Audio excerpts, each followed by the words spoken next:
Hey, Kevin, welcome to the Rich State of Mind podcast. This is going to be a good episode about wholesaling. And so I'm looking to really get some information from you and for others to learn. A lot of times we talk about people kind of in the more advanced side, but I like your stories, how you persevered through the beginner side. So please tell everybody a little bit about yourself. Yeah, my name is Kevin. I'm a college dropout. So I don't know if you knew, but I just recently turned 20, and when I was in high school, I kind of knew like college wasn't the right thing for me. Mm-hmm. So even though I ended up going to community college for about a semester, but the funny thing is I actually took a real estate course, and that's the only class that I passed out of like six other classes that I took during that semester. So I was like, you know what? There's got to be a reason why I passed that class. Like the econ and real estate principle was the only class that I passed, and so yeah, I knew I really wanted to get into real estate uh, at a pretty young age, I guess, right out of high school. And so what I did was I went off and got my license in California, and it took me about 3 to 4 months. And as soon as about like a couple of weeks before the test, COVID hit, and all the testing sites were closed. And I was like, oh my god, what do I do at this point? I don't have my license. I can't really go do anything. So, and then in the meantime, that's when I ran into wholesaling because I mean I was watching all these YouTube videos on real estate, and I thought, you know what, like I mean, if I can if I can work as an agent, I guess that's the only route for me. So I kind of that's how I got how I ran into wholesaling. But along the way, I kind of got sidetracked and I started a couple other businesses. Like I got into an ATM business. Um, so ATM is just like the money machine. You collect surcharge and things like that. So that's what I did for about 3 months. It wasn't that fun, but it was a kind of good way for me to get into like this business side of the world and how things operate. And you know, so that's I got sidetracked for 3 months, and then I got back into real estate, and then I enrolled in this wholesaling Inc. course by it was by Lauren Hardy in virtual real estate investing. Mm-hmm. What we did was we just pulled a list, skip trace, send messages, and things like that. And I was trying to get a deal here and there, but um, yeah, that I guess that's how I got into real estate. Uh, should I go on or Yeah, keep going, man. Tell your story. So at this point, this is last year when COVID started. So yeah, this was early around 2020. June, yeah, June 2020. Okay. And so after the 3 month distraction, then you said you went full speed ahead in wholesaling. Yeah, that's what I did. So all the money that I made from my ATM business, I went and invested all of that into a course and spent a lot of money in marketing. But I guess I was just not a good closer. I had all these leads coming in from texting campaign, but I just Mm-hmm. didn't know how to close it. Like I probably had Yeah. like I don't know, 4 or 5 leads come in, and I call them, and I'm like, okay, do you want a cash offer? I'm like, no. Oh, and then I'll hang up. Like, so I was really bad at conversion, and um, yeah, I wasted a lot of marketing dollars, especially if I can't yet have the ability to close. Like, what's the point of spending all this money? But I ended up my first real estate check that I made. It was exactly 1,500, but it was from the texting campaign, and the seller was like, you know what, I want to do a lease option. And I was like, oh yeah, sure, we can do that. At that time, I didn't know what lease option was, so I went on Facebook and I said, can anybody help me with this lease option deal that I have? I have no clue on what it is. So I got this like real estate creative financing guy involved, and he ended up closing it, and he gave me a 20% referral fee. It was only 1,500, but like that was like a lot of money to me. Um, and then the next deal was my first wholesale deal, and I closed it. I think I have to check right here. January 11th, 2021. So it's funny because I was supposed to get a wholesale deal from all these SMS campaign, but ended up getting like a lease option referral, and this wholesale deal actually came from Facebook Marketplace. So I just Wow. happened to browse through Facebook. Yeah, it was free. It was like it's called lap deal, where like it just falls on your lap and you close it and you make quick money. So it's kind of a luck how it ended up closing. So But up until that point, up until June 2020 to January 2021, within that 7 month, I think I had 5 contracts that fell out because I just didn't know how to comp it. I locked it up too high, so it ended up falling through the crack. But this one that I got from Facebook Marketplace, the seller was like asking 123,000, and I said, "Well, do you want to do 100?" I was like, and she said, "Sure."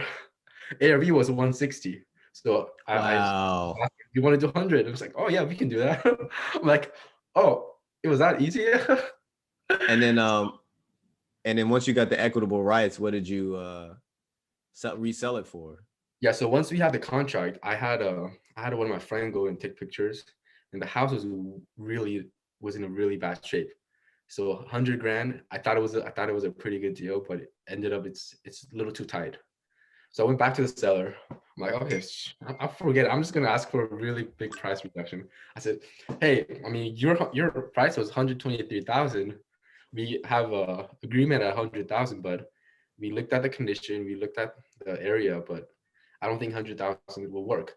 So what we did was I went back to the seller and said, I mean, would you consider 65,000? Yeah, like we went from 123,000 to 65, and she's like, no, there's just no way we can do it. I have to pay for all my moving expenses and things like that. Like 75 is the highest I can go. Like absolutely, like that's the highest. I mean, that's the lowest I can go because I won't have any money after closing after I pay off my mortgage and things like that. So we ended up uh, closing. So with the price at 75,000, but uh, so here was the thing. Like I had a pretty good.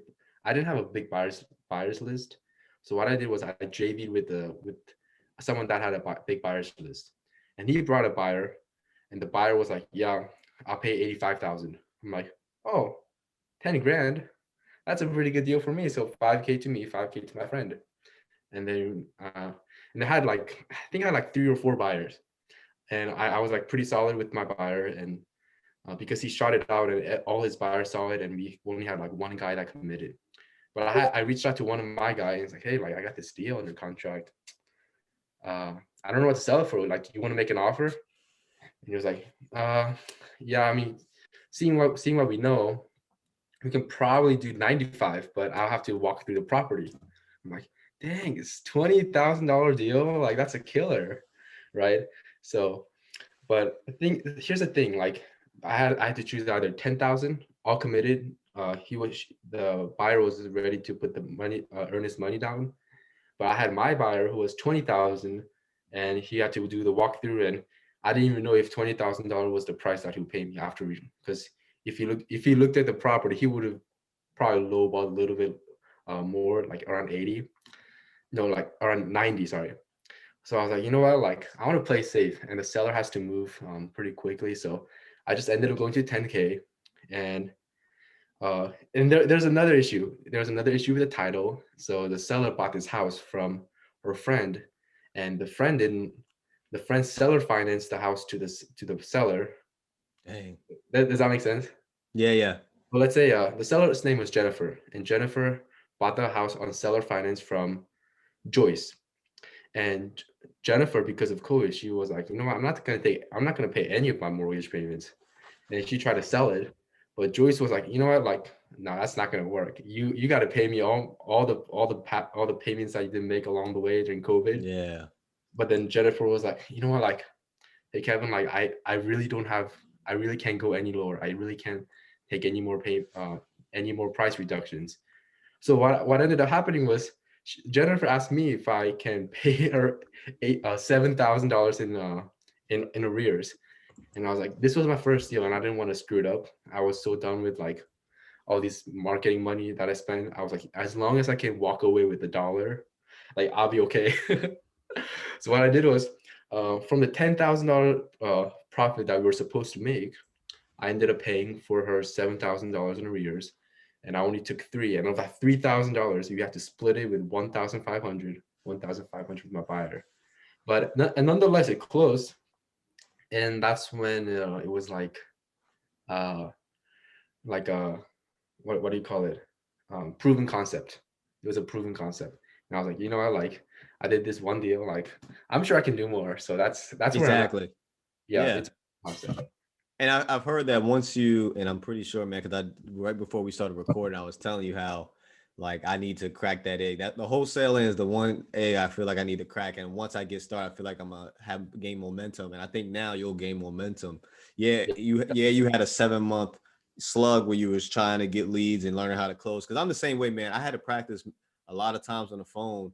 I'm stuttering, trying to figure out the right things to say. People are not being responsive. yep, And the way the real estate market has shifted, it's a seller's market. And so yep, people are really trying to up their prices. Like, nah, I want 60. And it's like, yo, you're only gonna give me like a $500 room to resell this house. yeah, You want 60, and I'm only gonna be able to wholesale it for 6,500. Like, yeah. so I I I get it. yeah. So that's when I was like, you know, like I guess it kind of works. I mean, it was just this particular deal I made such a small profit on, but if that didn't happen, I would have made 5 grand. And who knows if I had went with my buyer and didn't bring my buyer friend, I would have maybe ended up with $20,000 instead of the 1,500. So that's kind of like the eye opener. And then here's what happened. Like this deal was virtual, so I live in Vegas, and this deal was in Orlando, Florida. Um, Oh wow. yeah, it was just luck. It was completely luck. I still can't believe it closed. Um, but now and then because I was virtual, I had such a hard time like competing with the buyers that are actually in Orlando, because like they can actually see the seller in person, they can actually look at the property, they're pretty responsive, versus me, I have to rely on the JV partner to say, yeah, I can go Tuesday at 3 p.m. I'm like, no, you need to go right now. So that's why I decided to go back to my Vegas market and do it like in person. So the shift has been a little bit more difficult because um, you have to go to appointments and things like that. But I guess I'm able to more focus on certain area and give all my attention to this one particular seller, versus if I was virtual and I had like I said 4 to 5 leads come in, I'd be all over the place, and Yeah. I'll probably get overbid by like these big investors like that are actually on the field. So I moved back to Vegas, and that's my market now. Dude, what's a JV not JV investor, JV partner? So like is this somebody you met online to help you remotely? So JV partner is so they bring the other side of the pie. So I did the acquisition of getting the seller under contract, but I didn't have a buyer. But I brought on a JV partner who was a pretty experienced wholesaler in that area, and they actually sold the contract for me using their buyers list. Okay. And you can find that through Facebook Marketplace. Where'd you find that at? There are a lot of Facebook wholesaler. There are a lot of real estate investors Facebook group.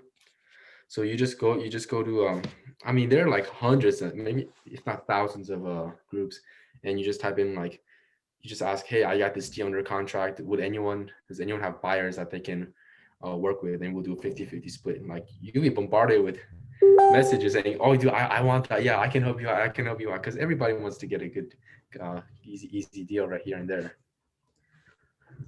That makes sense. And then so how do you feel in the transition between Orlando doing it, wholesaling online to Mhm. doing it in your market? What's the Vegas market like as far as wholesaling? Yeah, so I do, I guess, two marketing channels. Are you familiar with Driving for Dollars? Yes.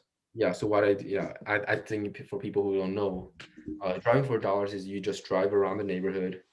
Um, you just drive around the neighborhood, and you look at distressed properties. So something like high weeds, broken window, uh, old roof, like cars in the driveway, and that's a typically sign of a distressed, like a deferred maintenance. That's what it is. And I just used an app called Batch Driven, and within that app, I just drive around the neighborhood, and I add properties, and then I and I do SMS and I do cold calling for those lists that I pulled. And then I also go door knocking. So this is the hard part, door knocking. I have a list of pre-foreclosures in Las Vegas, Clark County.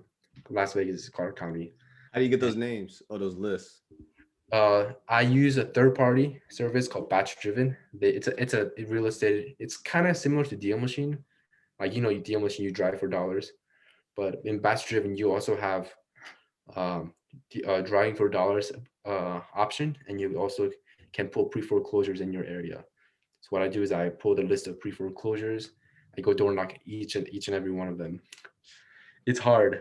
I know, I bet, man. I bet.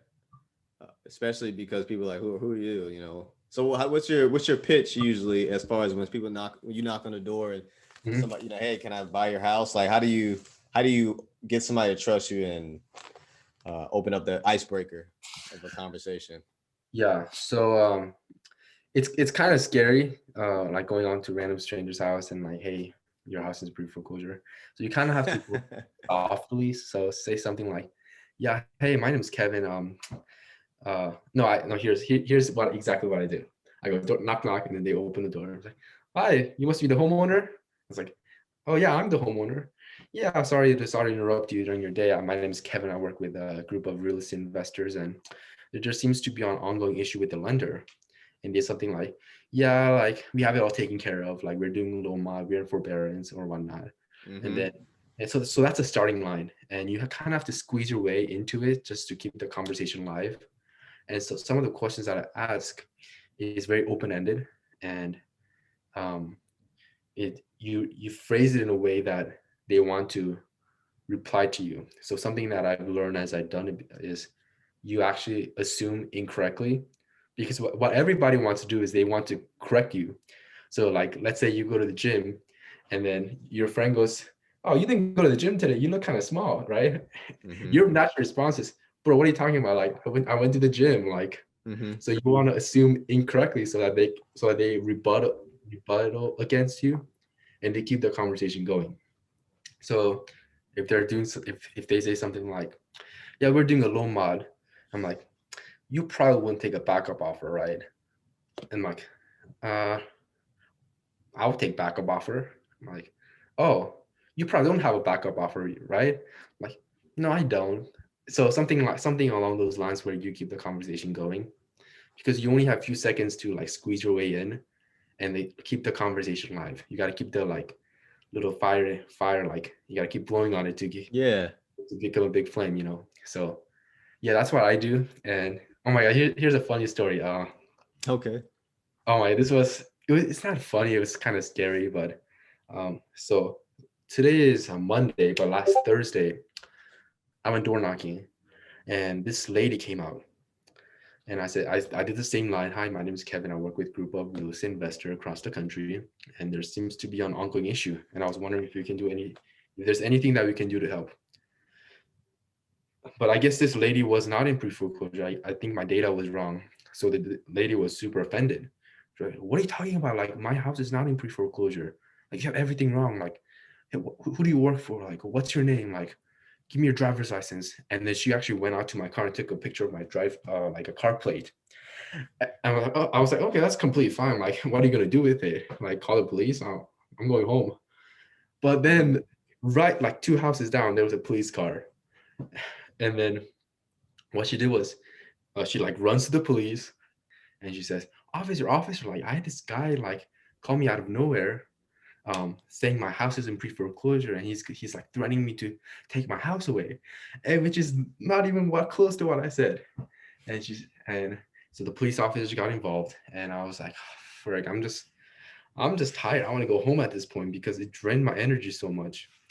So so police officer and I were talking for like 10-15 minutes. He took my ID, he did a background search on me, and he called one of my friend that's in real estate just to verify like what I'm doing. But yeah, that was like one of the worst things that could have happened. That happened to me when I was door knocking. Um, And I guess but it's the risk you take, but it's not that didn't it. Well, good thing you didn't end up in jail. But you know, rejection, right? I guess that was the biggest rejection you could possibly get, but you Yeah, still kept going. yeah. And this idea, like I actually like this topic. I really like it. This topic of door knocking is something that not a lot of people will be able to do just because it's scary. It's I have way easier time um, just driving for dollars, just driving my car, adding addresses. Easier time just sending SMS because I don't have to be that person on the confrontation. So there's a lot of there's so much emotion involved to it because just because it's of that experience. I like today I went door knocking today and I was really not feeling it. Like, like, okay, what if the police comes again, and what if they like threaten me to like do something to me, um but there is also the positives where we can actually help them out. So obviously, like you want to lead with value, but so today I went door knocking and I I knocked on this lady, and she came out. She was like, I did my pitch, and she was like, yeah, like I'm about to lose my house once the forbearance expires, because, and she was like, yeah, I have two mortgages, and then I have like almost $2 million in backed liens. And I was like, wow, that's insane. Um, Yeah. House is not even worth a million. I mean, maybe like half a million. It was a big house, Mm. but she says she has $2 million in back taxes and whatever. And I was like, yeah, like, and obviously, if there's no equity, nobody can help with, especially with a cash offer. There has to be equity in the deal to Exactly. go. But there was no equity, and that's when I went with creative financing with subject to mortgage transaction, where I take the house, where the deed comes over to me, but I take the existing mortgage and pay off all the arrears and make the payments so that she's able to save the house. Obviously, I don't think we can pay $2 million in back taxes with a $500,000 house, so we have to negotiate on that. But just that like idea that, hey, if we there's not a single person, not a wholesaler, not a cash investor that can help, not an agent that can help out with this type of situation, but because I know creative financing and what it can do for such sellers like that, like it gave me a lot of confidence and how valuable I am, because these people actually, I mean, as annoying as I can be, and I knock on their door every other week, like I bring a lot of value to them. There was a seller that I was that we're helping her out with loan mods, and she said, hey, if the loan modification doesn't go through, like we'll have to go with a subject to mortgage transaction. So knowing like how valuable you are to the seller, um, and being able to help them out when nobody else can, that's kind of what uh, I'm able to. That's what kind of that 5%, that like 3% of the people that I'm able to help out is the best kind of, is very rewarding. That's for sure. So this is good because you're creating different through your creative financing, you are creating different exit strategies and way and conversions to still help people and you make a profit. And so subject to seller financing, obviously wholesaling, Yeah. these are terms that a lot of people do not use or even understand in order to be able to make a deal work. I know a lot of people they don't really like subject to because then you got to kind of cover the mortgage, but it can Yeah. really end up helping out somebody's situation. And hey, I've seen it. I have heard of it working more than not working. Oh yeah. So it's very similar to like going to war with like a gun, or just knife with a, let's say knife is wholesale, right? You're going to war, charging at the enemy with the knife, but with wholesale, subject to seller finance, novation agreement, lease option, like you have all these weapons that you can use. So like if they're further away, you might use a sniper gun, I don't know, but if they're close, you might use a knife. Like, so you're very versatile. You're very whatever the situation is, you want to bring the right solution for them. If it's listing, you get the agent involved, which I'm not an agent, so I can't like refer, but I can connect the dots. If they want to do like an Airbnb kind of thing, I connect them with the Airbnb manager. If they want to do rental manager, and so on and so forth. So uh yeah, being able to do that, it's kind of it's more fun than just wholesaling. Yeah, uh, Yes. for sure, for sure. Yeah, so you get you're more advanced and you have a lot of different tools at your disposal than I think than most people that I've met that are Mhm. wholesaling within their first year because you have so many different avenues in order to convert. I'm really impressed, man. You really am. You did a lot of your research, Yeah, and you stayed with it because 7 months in, most people would be like, "All right, I'm done," you know. And you didn't get greedy, you know. Within a deal, you're like, "All right, as long as I get some type of profit to get that knowledge, to get that momentum, $1,500, you still ended up coming out with something." yeah, 100%. Um, I think. Oh, what was I gonna say? Yeah, with when I was just learning strictly wholesale, there were a lot of contracts, not leads, contracts that I just ended up canceling on because it was because wholesale didn't work. But I know for sure that novation agreement would have worked, or seller finance would have worked. So uh, what- so some people say like, oh, you have to master like wholesale first. But now that I know all these creative options that I can present, um, I think it's best to learn all of them at the same time because you can't because your conversion rate is much higher because if you go on an appointment with just cash offer, there are cash offers that just wouldn't work. Mhm. So there's a lady that I went on a seller appointment to. Her house was worth maybe 190, 185, but she had a mortgage of 170. Their cash offer would not work because the seller would have had to come out of pocket.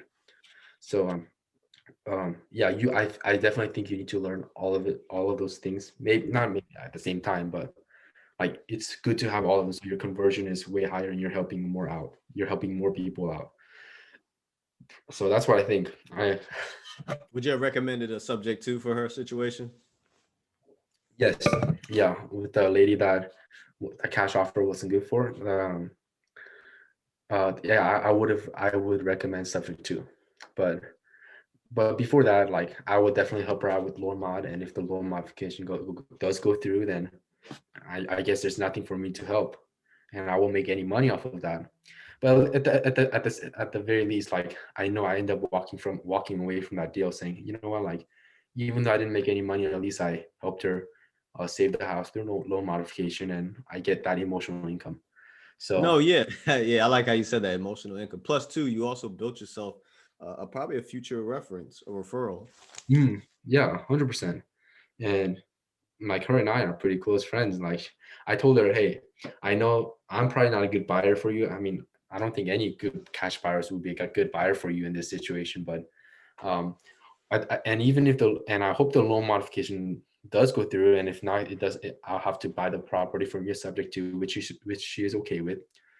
But if the loan modification does go through, then that means I won't be making any money. But um, and well, which is fine. Like money will come later down the road. But and I told her like, hey, if the loan mod goes through, congratulations. And in the future reference, if you ever need um, reference to a contractor, agent, appraiser, like all these things, just let me know. I'll just connect the dots and I'll walk away. So and for me, that even though it's not like a financial income, it's also like friendships that I gain. Like if I bring a seller to an Airbnb manager, the Airbnb manager will bring deals to me, and the seller will bring deals to me because I connect the dots with them together and just walked away with Yep, nothing. So exactly. the When planting the people do, sorry, go ahead. it's planting the little seeds. When you do the loan mod, do people do that through loan officers? How does that work? uh to be honest, I don't know. Because we because most sellers know what to do with the loan modification anyways. They probably reach out to their mortgage company and say, hey, can we modify the loans, restructure the payment? So to be honest, we don't really help them out with the step by step process because I'm busy and my friend is busy too. but we just use that line, I guess, just to get into the door. So, but loan modification, what it does is actually all the backed up payments goes to the back of the loan, and then and then I guess they start the payment all new as if like the arrears were not Mhm. even there. So the So, amortization changes. uh-huh. hmm so they is if it was like 30-year uh amortization, it would be like maybe 31 years or something, because they Yep. have that vacancy with COVID and not having to pay. Which is pretty much happening to these people that are not the forbearance, but the every time I have to say it, I always forget it. The every time I forget it. It's not the forbearance, it's the other one. Loan mod. It's pretty much it is a loan mod, but it's called something else now because of COVID.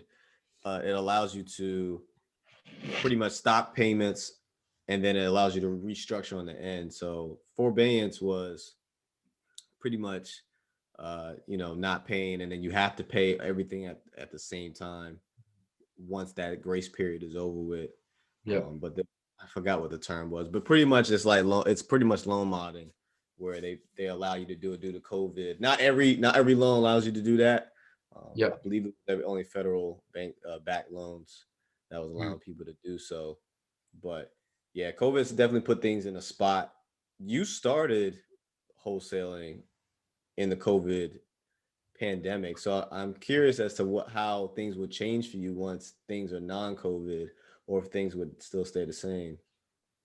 Yeah. So um, with the COVID and all these government programs that allow the sellers to, homeowners to stay in the property without paying and having that forbearance and being able to modify the loan, um, it puts a lot less pre foreclosures to happen, which means there's less fish to go after for me. Gotcha. Okay. But and yes and no, like I wish the to be honest, the COVID happened like almost a year ago, and I personally think a year is a good enough time for people to like hop back on at least a partial payment, make a partial payment to. But um, if it wasn't for COVID, I think I would have way more opportunities to go after these people, because it's very strict on timeline. Once they miss 2 or 3 payments, they get the once they're behind 21 days, they get the notice of default, and then after they miss a couple more months of payment, then they go into notice of sale, and after that is done, they have 30 days to repay everything, or they lose the entirety of it. So I I think uh, COVID didn't happen. I wish COVID didn't happen, because there's just so much more opportunities.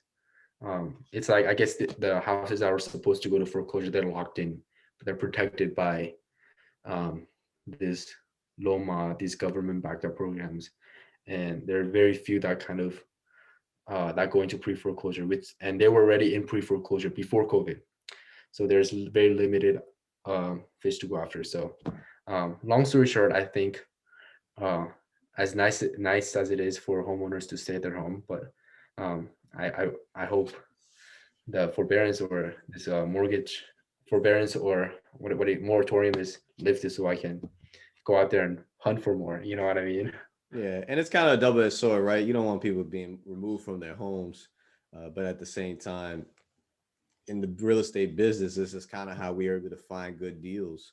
Mhm. You are buying and holding, you're flipping, you're burning or wholesaling. So it's kind of put a halt on certain things. And so that's why the humane side that's why I like the humane side of you, where you mentioned different ways to still help people. Mhm. Uh, and then obviously, you would like a profit at some point. If not, then at least you helped the individual and you gained a referral Yeah. because they will think of you after the fact. So maybe that's where some people get the idea, like, the rich people can't wait for the poor to be at a demise. Uh, but it's kind of a cycle thing. One Yeah. person, okay, got it. COVID happened. It was unfortunate, and it required you to end up having to be removed from your home. But now, you can now buy the home, rejuvenate it and then provide it to somebody that can't afford it, and it may be better than it ever was. So, Mhm. it's kind of how life. Now I know some people are sharks, right? And they take advantage and they manipulate, Mhm. but it sounds like you have a good heart in it. And obviously people just don't know you, so they'll give you a little bit of flack for that. But Yeah. I love the fact that at this early you still have the heart of trying to help. And obviously you would want to profit here and there, but you're Yeah. willing to break up your profit to you help that lady with her rears. Yeah. That was awesome. 7 grand. That's a lot of money. Yeah, that was 70% of your profit. I know. Oh, and I had to split that with a friend. Yeah. And he had a buyer. So speaking of buyers list, what are you doing to build a buyers list? Are there some methods? To be honest, I don't build buyers list, uh, because uh, I think buyers will come if you have a good deal, and it's kind of weird for me to. I don't think it's the most efficient way to use my time is if I go to buyers and ask them, hey, what are you looking for? If I don't even have a deal. So I think, and I mean, people have different approaches to it. Like you want to know exactly what buyers are looking for, so you can go out there. But then in when I'm door knocking pre-foreclosures, I don't have the luxury of choosing. Okay, this is a 3-2 bath, like 1,500 square feet. Like I don't have that luxury. And even if I find it, like what if the loan modification goes through, or what if they don't want to sell to me, I'll sell to someone else. So I think it's for me, I think it's the best use of my time. I get the good deal and then say, hey, I got this deal. Whoever wants to take a look at it, they can take a look at it. So that's how I look at it. Okay. You- do you have some other thoughts? No, as far as talking about wholesaling or real estate investing in general. Like building your buyers list, like. Oh, so when it comes to buyers list, I just did what you did. I just reached out to Craigslist and I reached out to Facebook Marketplace to find a buyer. I don't have a buyers list. It was just I just didn't have enough time because, like I said, I also buy and hold. Oh yeah. So wholesaling was kind of my secondary thing that I really wanted to get involved in to build more capital. Hmm. Because after I bought my first two deals, I could have got a little bit more creative to get the third, but I felt like it would have put me too much in a hole. I know people that they charge up their credit cards to the max and ask money from their parents and friends just to close on one deal, and I didn't want to have to do all that. Yeah. So I was figuring wholesaling, invest a couple $100 into leads and some, the envelopes I showed you earlier, Yeah. and then I'm okay with $1,500 if I spend $300 on marketing. I'm okay with Yeah. 1,500, and I keep building from there so that I can at least have enough money to put down for a duplex or a triplex. Yeah. I don't care as long as I can. It's a multifamily that I can invest in. Yeah, the return that you get on this in this business is way more than anywhere else, right? I mean, where do you get one? Like, let's just say, what is the average host assignment nationwide? It's like 1,300. I mean, 13,000. I mean, you just do one deal a month, and you're at like 150,000 a year. And Mm-hmm. I don't think there's any job out there that would pay me that kind of money with no college degree. I and that's why, like, there's no other option for me to go after. Like, if it wasn't for real estate, like, nobody would hire me. I don't think I would have less options. But because it's real estate and that it takes a lot of less like small lower barrier of entry. um Yes, it- which is why it's so attractive to people. yeah, but you got to realize, what is it like, everybody quits within the first like 3 months or 6 months. Like, I have so many friends that kind of started with me. Oh, not friends, but like that were in the mentorship with me, and I kind of look at them on Facebook and Instagram. They're not even in real estate anymore. Yeah, you got to keep going. You have to keep pushing, and that's why I admire what you did, man. 7 months. I know a lot of people that would have been gave up, and you still kept persevering because nobody likes rejection. And Yeah. when it comes to real estate, the cool thing I like about real estate investing is that you are your own cap. What you put in is what you're going to get out. Yeah. So the more you keep pushing in, is the more money you're gonna end up making, and the more people you're gonna help. And Mhm. I'm pretty sure over a while you're gonna build up a team because you're gonna realize you can't do it all by yourself. You Yeah. said that you do SMS. I was about to say spam, SMS texting. Uh, Mhm. what You, what yeah. you spam all these sellers. What service do you use? What program do you use for the SMS texting? I use batch leads. Batch leads. Okay. That I owe. How Um, much do you pay per text? per text, yes. It's 3 cents per text. I was just about to ask. Probably yeah, three cents per text. That's actually pretty good in comparison to I've seen what other programs I've seen. Yeah, 1 to 3 cents is what I've seen. but I want to eventually transition out of that kind of SMS or cold calling because it gets. I heard the speculation is that it's going to get tougher and tougher as carriers know the algorithm and block certain messages. But door knocking, I mean, you can always door knock. I mean, Yeah. hopefully you get called by the police, but Well, uh, yeah. I mean, you're the first person actually I heard that happened to them.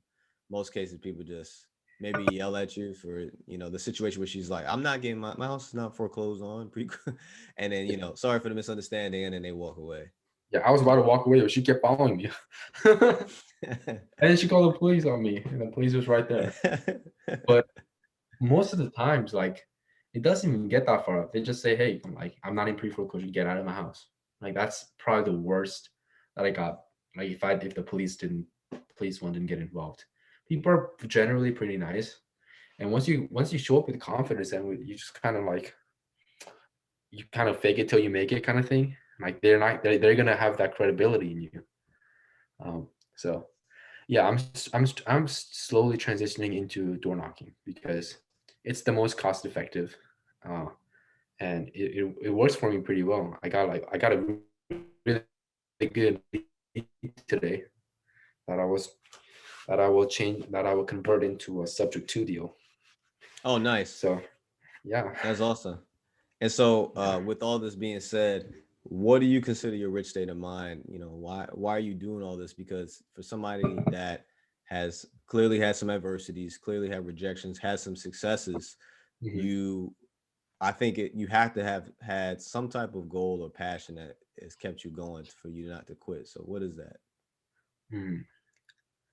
Yeah. So I think I'm in a very fortunate situation where I don't have a lot of overhang like kids or family mortgage payments.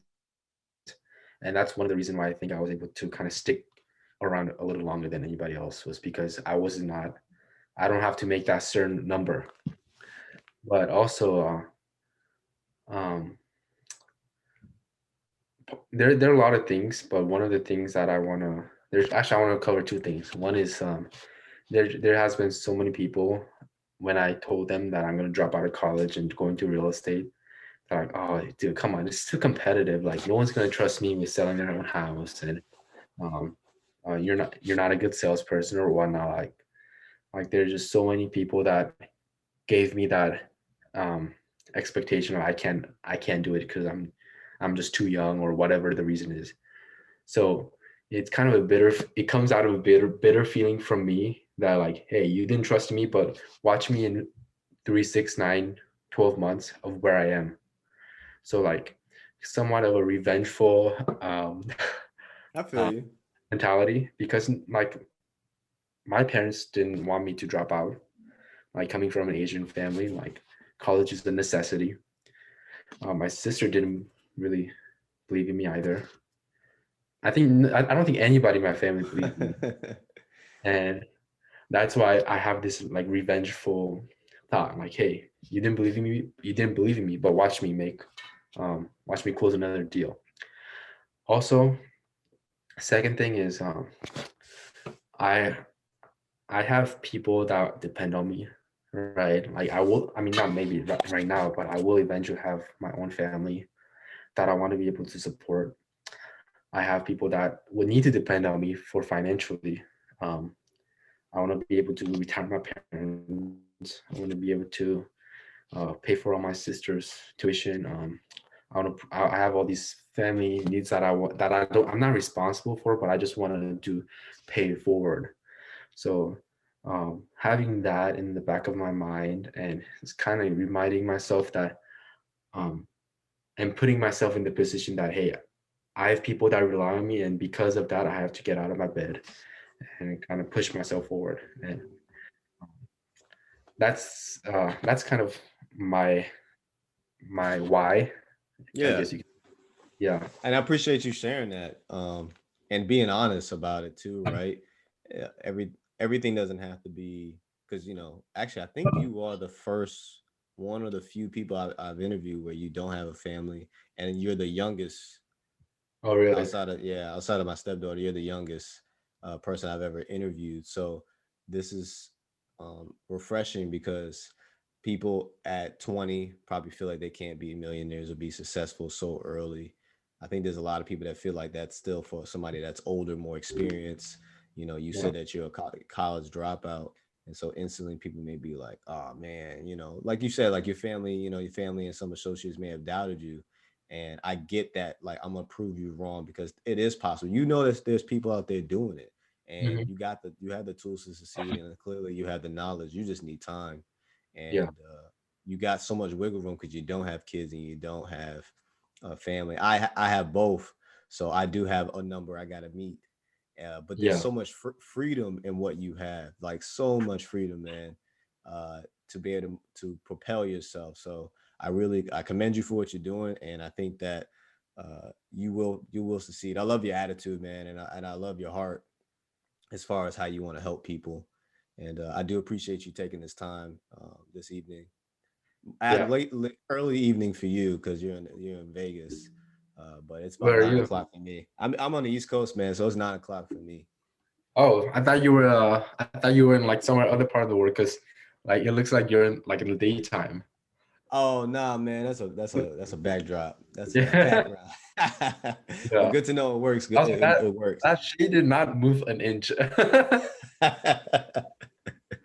Oh man.